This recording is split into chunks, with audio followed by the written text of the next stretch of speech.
Om Sai Ram. Welcome to बंदे हैं हम साई के।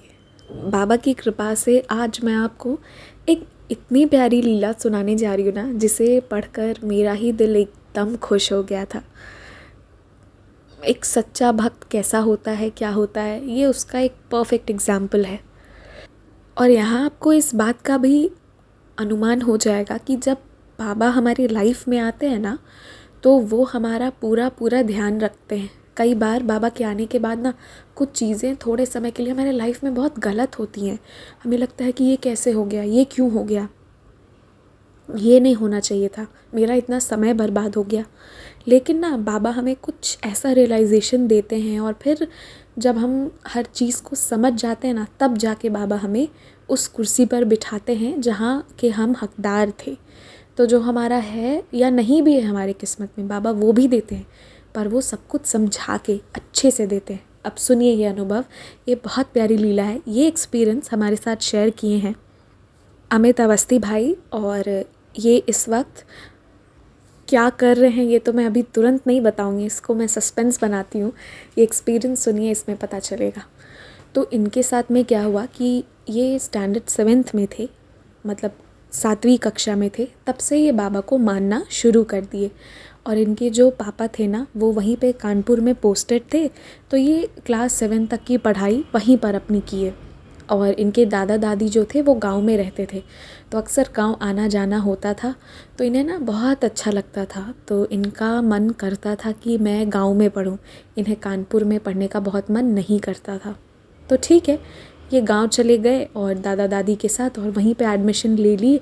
और मतलब 10th तक की पढ़ाई इन्होंने वहीं करने की सोची थी। 10th क्या 12th तक इन्होंने पढ़ा। अब क्या हुआ, गांव आ तो गए, वहाँ पे ये अपने पेरेंट्स के साथ, अपने पापा के साथ रहते थे। पर ये देखिए, जैसे ही गांव आ गए ना, उसके बाद क्या हुआ कि इनकी संगति बहुत ख़राब होने लगी।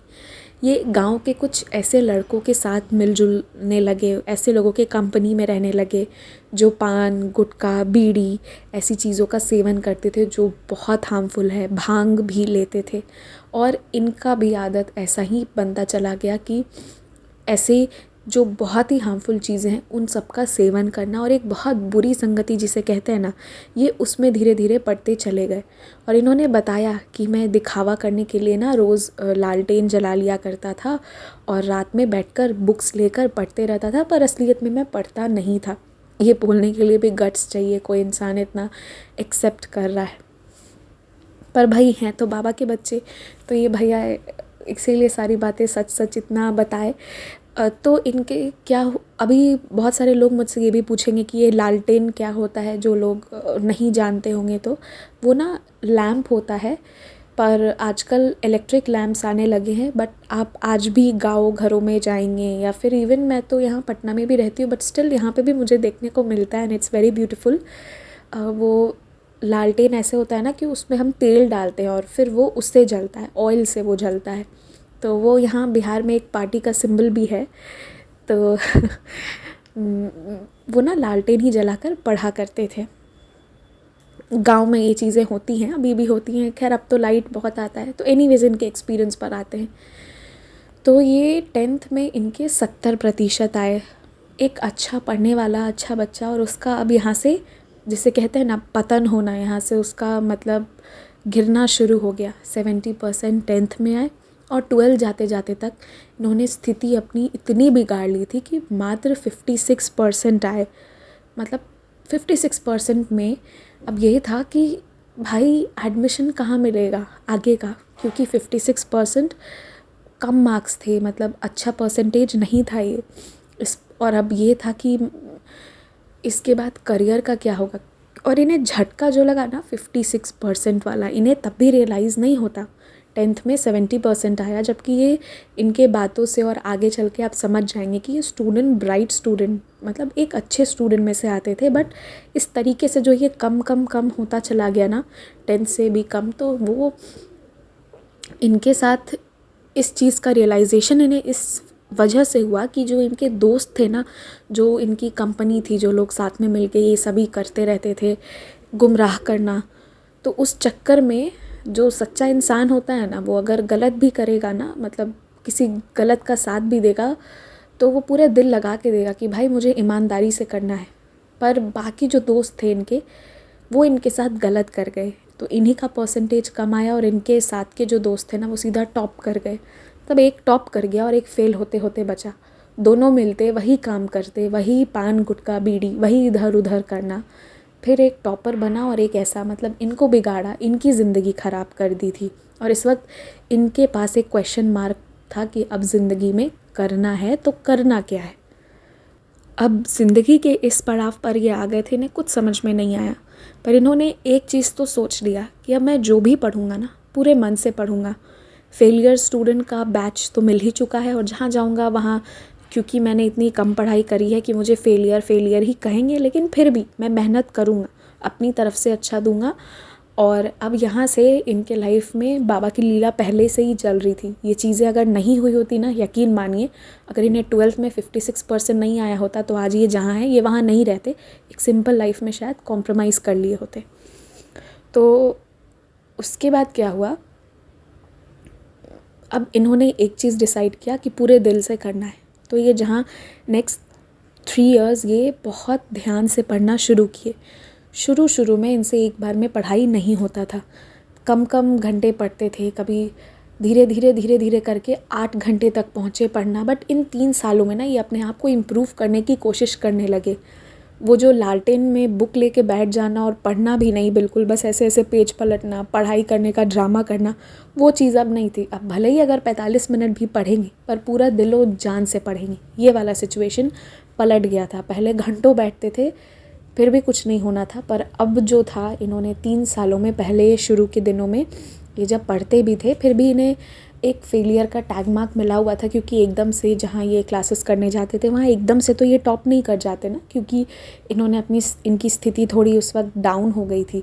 पर इन्होंने जो कंसिस्टेंटली 3 इयर्स मेहनत करते रहना, करते करते ऐसे मुकाम पे पहुँचे कि 8-8 9-9 घंटे पढ़ना, मतलब और भी अच्छे से अपना इनपुट दे के लंबे ड्यूरेशंस तक पढ़ने लगे। ये इतना आसान गेम नहीं है, पर हाँ ये ब्रेन का गेम है। जो सोच ले कि मुझे करना है ना, और तो फिर ना बाबा जो हैं वो उसको हेल्प करते हैं, उसको एनर्जी देते हैं, उसको कंसंट्रेशन देते हैं, सब कुछ देते हैं।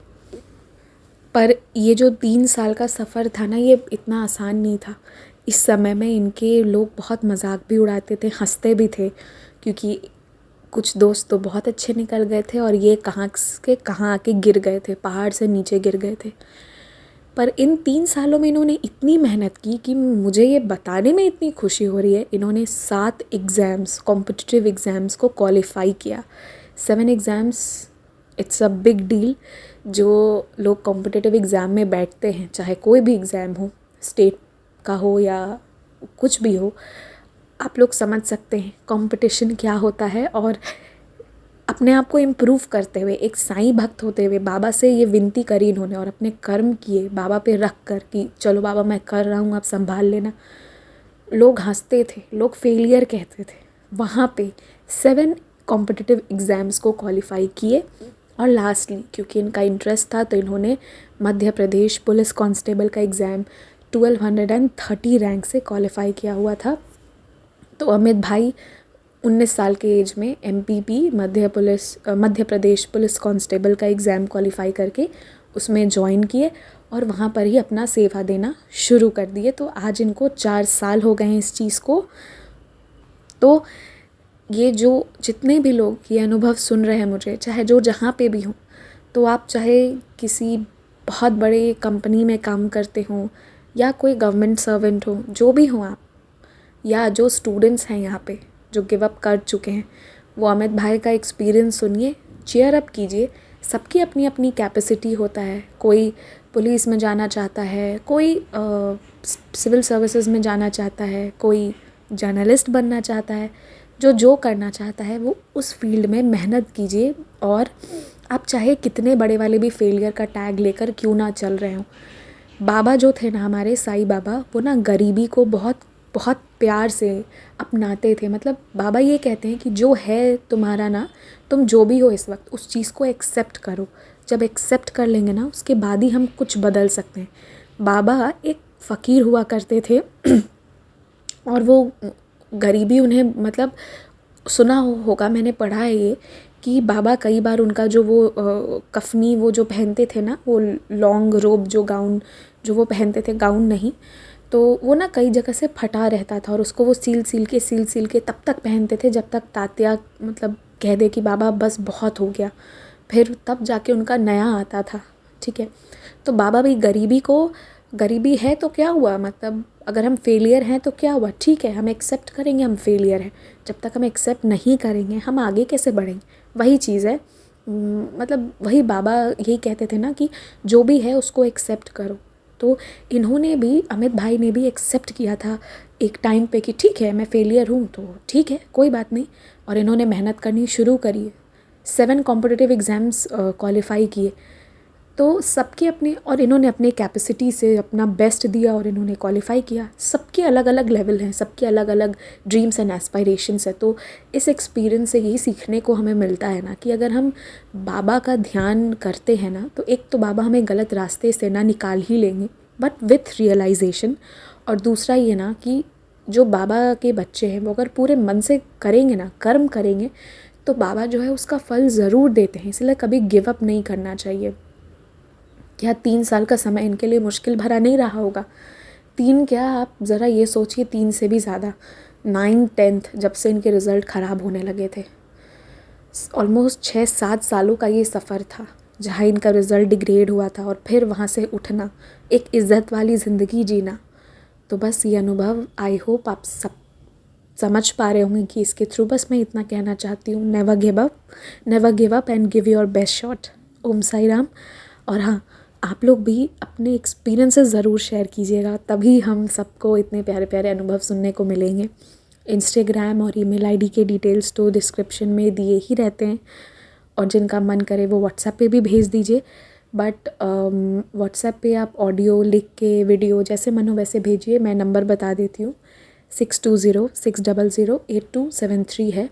पर हाँ, मैं व्हाट्सएप रोज़ चेक नहीं करती, 2-3 दिन में एक बार या थर्सडे कर लिया करती हूँ। तो रिप्लाई करने में मुझे टाइम लगेगा, तो परेशान ना हो और आगे आएँ, अपने अपने एक्सपीरियंसेस ज़रूर शेयर करें। खुश रहें।